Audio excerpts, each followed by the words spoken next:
Hello વિદ્યાર્થી મિત્રો, કેમ છો? મજામાં?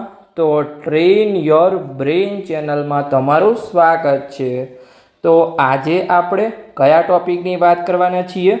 તો ગુજરાતમાં જો તમારે BHMSમાં વર્ષ 2026માં એડમિશન લેવું હોય તો તમારું કેટલું કટ ઓફ રહેશે, એટલે કે કેટલા રેન્ક પર અને તમને કેટલા માર્ક્સ પર એડમિશન મળશે તેની આપણે આજે વાત કરવાના છીએ.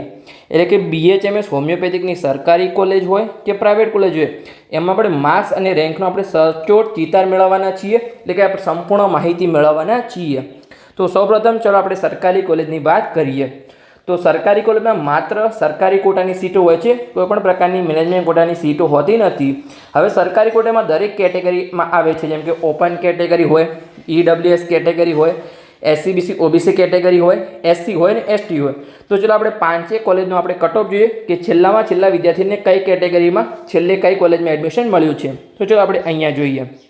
એની પહેલાં અહીંયા આપણે એડમિશનના મૂળભૂત નિયમો અને મેરિટ રેન્કની આપણે સમજ મેળવીએ. તો અહીંયા તમારે જ્યાં પણ તમે મેરિટ જોશો ત્યાં ઓલ ઇન્ડિયા રેન્ક એટલે કે AIR લખેલો હશે અને GR લખેલો હશે. તો AIR શું છે? AIR એ ઓલ ઇન્ડિયા રેન્ક છે, જે એ દર્શાવે છે કે સમગ્ર ભારતમાં તમારો કેટલો અહીંયા ક્રમ છે. અને જે GR છે એ અહીંયા તમારું ગુજરાત રેન્ક છે, એ માત્ર અહીંયા ગુજરાતના વિદ્યાર્થીઓ વચ્ચે તમારો ક્રમ દર્શાવે છે.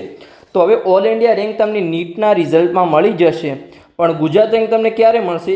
જ્યારે તમારી મેડિકલ એડમિશનની વેબસાઇટ પર તમારું ફોર્મ ભરાશે રિઝલ્ટ પછી, અને પછી તમારું જ્યારે મેરિટ આવશે ત્યારે તમને ગુજરાત રેન્ક મળશે. પણ જે તમારું ઓલ ઇન્ડિયા રેન્ક છે એ તમને નીટના રિઝલ્ટ સાથે મળી જશે કે આટલા લોકોએ પરીક્ષા આપી હતી, એમાંથી તમારો આટલો અહીંયા રેન્ક છે. અને નીટ 2025માં જે પણ તમારા ક્વોલિફાઈંગ માર્ક્સ હતા એ કેટલા હતા અહીંયા? તો ઓપન અને EWSમાં 144 ક્વોલિફાઈંગ માર્ક્સ હતા, અને જે બાકીની ત્રણ કેટેગરી છે OBC, SC અને ST, એમાં અહીંયા તમારા ક્વોલિફાઈંગ માર્ક્સ 113 માર્ક્સ હતા. તો આ ક્વોલિફાઈંગ માર્ક્સ એટલે કે લાયકાત માર્ક્સ શું છે અહીંયા? તો મિનિમમ તમારે કોઈ પણ કોર્સમાં એડમિશન લેવું તો આટલા માર્ક્સ તમારા જરૂરી છે. જો આના કરતાં તમારા ઓછા માર્ક્સ આવે છે તો તમને કોઈ પણ કોર્સમાં સીટ ખાલી રહેશે તો પણ તમને એડમિશન આપવામાં આવશે નહીં. તમારે જો ઓપનમાં 143 માર્ક્સ હોય અને ભલે તમારી MBBSમાં સીટ ખાલી રહે પણ તમને એડમિશન આપવામાં આવશે નહીં, કેમ કે તમારે મિનિમમ અહીંયા 144 માર્ક્સ લાવવા જરૂરી છે. પછી OBC, SC અને STમાં તમારે 113 માર્ક્સ લાવવા જરૂરી હતા.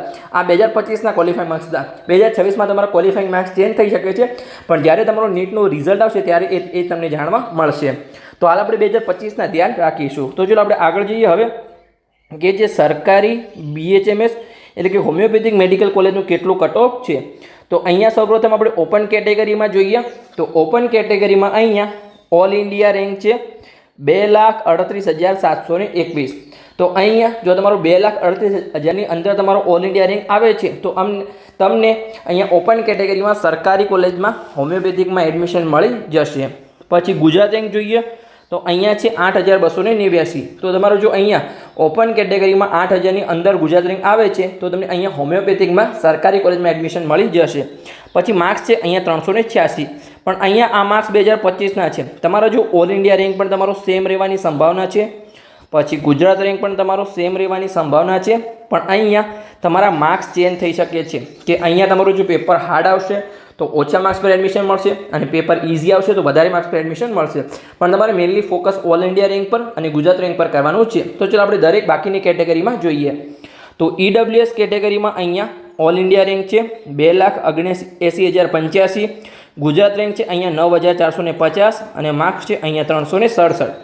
પછી આપણે SC BC OBC કેટેગરીની વાત કરીએ અહીંયા તો ઓલ ઇન્ડિયા રેન્ક છે 2,53,409. ગુજરાત રેન્ક છે અહીંયા 8,744 અને માર્ક્સ છે અહીંયા 379. તો મેં તમને આગળ વાત કરી એવી રીતે અહીંયા તમારે મેઇનલી ઓલ ઇન્ડિયા રેન્ક પર અને ગુજરાત રેન્ક પર ફોકસ કરવાનું છે. એ તમારા સેમ જ રહેશે. તમારા માર્ક્સ અહીંયા ચેન્જ થઈ શકે છે, એ પેપર પર આધાર રાખે છે. તો ચલો આપણે આગળ જઈએ. હવે SC અને ST કેટેગરીની વાત કરીએ તો સરકારી હોમિયોપેથિક કોલેજમાં SC કેટેગરીમાં અને ST કેટેગરીમાં તમારું કેટલું કટ ઓફ રહેશે. તો SC કેટેગરીમાં ઓલ ઇન્ડિયા રેન્ક છે 5,22,468. ગુજરાત રેન્ક છે અહીંયા 15,484 અને માર્ક્સ છે 274. હવે તમે અહીંયા જોશો તો જો તમારા અહીંયા SCBCમાં 379 માર્ક્સ છે, EWSમાં 267 માર્ક્સ છે, ઓપનમાં તમારા 386 માર્ક્સ હતા. તો અહીંયા SCમાં તમારા માર્ક્સ ઘટ્યા છે કે 274 માર્ક્સ છે અને STમાં તમારા અહીંયા 145 માર્ક્સ છે. પણ તમને પ્રાઇવેટ કોલેજમાં બતાવીશ કે EWS અને OBC કરતાં SCનું કટ ઓફ ઊંચું છે. કેમ ઊંચું છે એ પણ તમને હું કારણ આપીશ. તો હાલ તો તમે જોઈ લીધું અહીંયા કે STમાં ઓલ ઇન્ડિયા રેન્ક છે 10,90,550 અને ગુજરાત રેન્ક છે અહીંયા 23,329. તો અહીંયા તમારા STમાં ક્વોલિફાઈંગ માર્ક્સ કેટલા હતા? અહીંયા 113 માર્ક્સ. તો અહીંયા તમારા ક્વોલિફાઈંગ માર્ક્સ પણ અહીંયા તમને સરકારી હોમિયોપેથિક કોલેજમાં ST કેટેગરીમાં એડમિશન મળવાના ચાન્સ છે. તો ચલો આગળ જઈએ આપણે. એની પહેલાં હજુ સુધી જો તમે ઇન્સ્ટાગ્રામ પેજને ફોલો ના કર્યું હોય તો ખાસ ફોલો કરી લેજો. સૌથી પહેલાં તમને અપડેટ ઇન્સ્ટાગ્રામ પેજ પર મળશે, તો ખાસ તમારા પેજને ફોલો કરી લેવાનું જ છે. તો ચલો આપણે આગળ જઈએ. તમારા માટે એક ખાસ સૂચના છે કે NEET 2026ની પરીક્ષા પછી જે પણ તમારી મેડિકલ એડમિશન પ્રક્રિયા શરૂ થતી હોય છે એમાં તમને પેડ કાઉન્સેલિંગ શરૂ કરવામાં આવ્યું છે તમારા માટે. એટલે કે તમને તમારા સપનાની કોલેજ સુધીનો સાચો માર્ગ બતાવવામાં આવશે, જેમાં તમને પર્સનલી માર્ગદર્શન મળશે. જેમાં અમારો જે અનુભવ છે અહીંયા એ 7 વર્ષનો અહીંયા અનુભવ છે. વર્ષ 2025માં મેં 207 વિદ્યાર્થીઓને પર્સનલી માર્ગદર્શન અને હજારો વિદ્યાર્થીઓને અહીંયા યુટ્યુબ દ્વારા સફળ માર્ગદર્શન આપ્યું છે. એટલે કે તમારા જોડે જો NEET 2026નું રિઝલ્ટ હોય તો અહીંયાથી અહીંયા લઈ જવાની સંપૂર્ણ જવાબદારી અમારી રહેશે. એટલે કે નાનકડી ભૂલ છે એ લાખોમાં પડી શકે છે. તો બિલકુલ ચિંતા ન કરો અને નિષ્ણાતના માર્ગદર્શન હેઠળ તમારી એડમિશન પ્રક્રિયાને સુરક્ષિત બનાવો. તો તમને કયા કોર્સમાં માર્ગદર્શન મળશે અહીંયા? તો MBBS હોય, BDS હોય, આયુર્વેદિક હોય કે હોમિયોપેથિક હોય, મેડિકલના 4 કોર્સમાં તમને સંપૂર્ણ માર્ગદર્શન મળશે. જેમાં કોલેજની પસંદગી હોય, ચોઇસ ફિલિંગ હોય, રાઉન્ડ વાઇઝ માર્ગદર્શન હોય. એટલે કે તમારું એડમિશન કન્ફર્મ નહીં થાય ત્યાં સુધી તમને સંપૂર્ણ સાથ આપવામાં આવશે. તમારી સંપૂર્ણ જવાબદારી અમે લઈ લઈશું. તમારે ખાલી જે પણ તમને કોઈ પણ પ્રશ્ન આવે તમે ગમે ત્યારે કોલ કરીને પૂછી શકો છો. તમને દરેક પ્રશ્નનો જવાબ આપવામાં આવશે અને સંપૂર્ણ કામ તો અમે જ કરીશું, છતાં પણ તમને ગમે ત્યારે કોઈ પ્રશ્ન આવે તમે પૂછી શકો છો. એટલે કે અહીંયા માત્ર એક નાનકડી ભૂલ છે એ તમારા બાળકનું સપનું અને તમારા લાખો રૂપિયા બગાડી શકે છે. તો આજે જ સાચું માર્ગદર્શન મેળવો, જેની ફીસ છે અહીંયા 9,999 રૂપિયા છે. તો તમારી કારકિર્દી માટેનું નાનું પણ અહીંયા શ્રેષ્ઠ રોકાણ થઈ શકે છે. તો અત્યારે જ આ નંબર પર તમે કોલ કરી અથવા વોટ્સઅપ પર મેસેજ કરી અને પેડ કાઉન્સેલિંગમાં જોડાઈ શકો છો. તો અહીંયા ફરીથી નંબર લખી દઉં છું 85 11 51 55 42. તો આ નંબર પર તમે કોલ કરી અને પેડ કાઉન્સેલિંગમાં જોડાઈ શકો છો.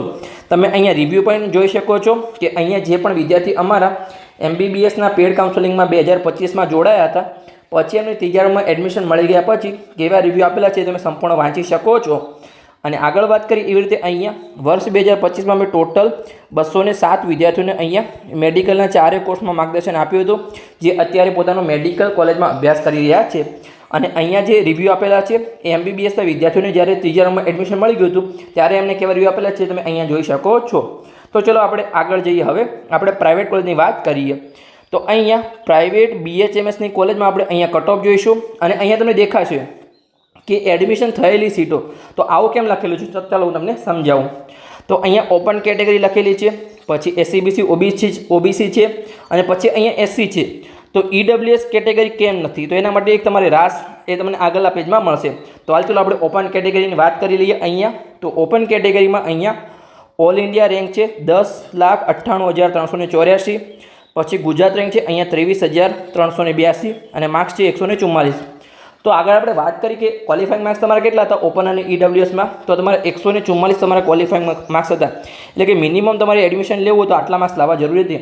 તો બસ તમને છેલ્લામાં છેલ્લા આટલા માર્ક્સ જ એડમિશન મળ્યું છે. તો અહીંયા ઓપનમાં ખાલી એક જ તમારો ફાયદો છે કે તમારી કોઈ પણ સીટ ખાલી નથી પડી રહી, છેલ્લામાં છેલ્લું 144 માર્ક્સ પર અટક્યું છે. પછી આપણે અહીંયા EWS કેટેગરીમાં જોવા જઈશું તો EWS કેટેગરીમાં પ્રાઇવેટ કોલેજમાં ઘણી બધી કોલેજમાં અહીંયા સીટો ખાલી પડી રહી હતી. એટલા માટે આપણે EWS કેટેગરીની વાત કરી હતી નથી. તો હવે આપણે જોઈએ અહીંયા OBCમાં. તો OBCમાં પણ અહીંયા 114 માર્ક્સ પર એડમિશન મળ્યું છે. તો OBCમાં કેટલા ક્વોલિફાઈંગ માર્ક્સ હતા તમારા? તમારું SC પછી ST અને OBCમાં તમારા ક્વોલિફાઈંગ માર્ક્સ હતા અહીંયા 113 માર્ક્સ. ચાલો આપણે લખીએ અહીંયા કે અહીંયા 113 માર્ક્સ તમારા ક્વોલિફાઈંગ માર્ક્સ હતા. તો અહીંયા OBCમાં તમારું 114 માર્ક્સ પર એડમિશન થયું છે. એટલે કે ઓપનમાં પણ ક્વોલિફાઈંગ માર્ક્સ પર એડમિશન થયું છે, OBCમાં પણ તમારું ક્વોલિફાઈંગ માર્ક્સ પર એડમિશન થયું છે. EWSમાં તો સીટો ખાલી રહી છે. હવે SCનું કટ ઓફ તમારું વધારે છે, અહીંયા 131 માર્ક્સ છે. આમ તો ક્વોલિફાઈંગ માર્ક્સની નજીક છે 113 માર્ક્સ, પણ કેમ અહીંયા OBC અને EWS કરતાં વધારે છે. EWSમાં પણ સીટો ખાલી રહી છે, OBCમાં ક્વોલિફાઈંગ માર્ક્સ પર એડમિશન મળ્યું છે. તો SCનું કટ ઓફ કેમ આટલું 131 માર્ક્સ છે? તો મેં તમને આગળના વિડીયોમાં વાત કરી એવી રીતે અહીંયા જે SC અને એસટી કેટેગરી હોય છે એમાં અહીંયા શું મળે છે, ફ્રી શિપ કાર્ડ નામની અહીંયા સ્કોલરશિપ મળે છે. એટલે કે ફ્રી શિપ કાર્ડ શું છે, જે પણ વિદ્યાર્થીઓના કુટુંબની વાર્ષિક આવક 2.5 લાખ કરતાં અહીંયા ઓછી હોય એને ફ્રી શિપ કાર્ડ મળે છે. એટલે કે એમની અહીંયા કોલેજની સંપૂર્ણ ફીસ અહીંયા માફ થઈ જાય છે. એટલે કે એસસી અને એસટીના વિદ્યાર્થીઓ એડમિશન લેતા ડરતા નથી, અને ઓબીસી અને ઈડબ્લ્યુએસના વિદ્યાર્થીઓ હોય તો એડમિશન લેતા અહીંયા ડરે છે. એટલે અહીંયા ઈડબ્લ્યુએસ અને એસસીબીસી કરતાં એસસીનું કટ ઓફ અહીંયા ઊંચું છે. પછી આપણે વાત કરીએ અહીંયા તો કે એસટીમાં પણ અહીંયા સીટો ખાલી પડી રહી હતી. મેનેજમેન્ટ કોટામાં તો તમારી સીટો ખાલી પડી રહેવાની પૂરી સંભાવના છે, કેમ કે જો સરકારી કોટામાં કેટેગરીની સીટો ખાલી પડી રહી હોય તો મેનેજમેન્ટ કોટાની તો 100% સીટો ખાલી પડી રહે. તો અહીંયા તમારી BHMSમાં પ્રાઇવેટ કોલેજમાં એડમિશન લેવું તો ડરવાની કોઈ પણ જરૂર નથી. જેટલા પણ તમારા ક્વોલિફાઈંગ માર્ક્સ હશે એના પર તમને અહીંયા તમારી કેટેગરીમાં એડમિશન મળી જશે. તો બસ આજે તો આપણો વિડીયો અહીંયા પૂર્ણ થઈ ગયો. વિડીયો સારો લાગ્યો હોય તો ચેનલને સબસ્ક્રાઈબ કરી શકો છો, અને તમારા મિત્રોને વિડીયો શેર કરી શકો છો, તો એમને પણ મેડિકલ એડમિશન પ્રક્રિયા 2026ની દરેક પ્રકારની જાણકારી મળતી રહે. અને જો તમારે અમારું પર્સનલી માર્ગદર્શન મેળવવું હોય, એટલે કે વ્યક્તિગત માર્ગદર્શન જોતું હોય, તો આજે જ અહીંયા જે નંબર આપેલો છે એના પર તમે કોલ કરી અને પેડ કાઉન્સેલિંગમાં જોડાઈ શકો છો. તમને ઘણો બધો ફાયદો થઈ શકે છે. તો મળીએ આપણે આવા ઇન્ફોર્મેટિવ વિડીયો સાથે હવે આગળના વિડીયોમાં.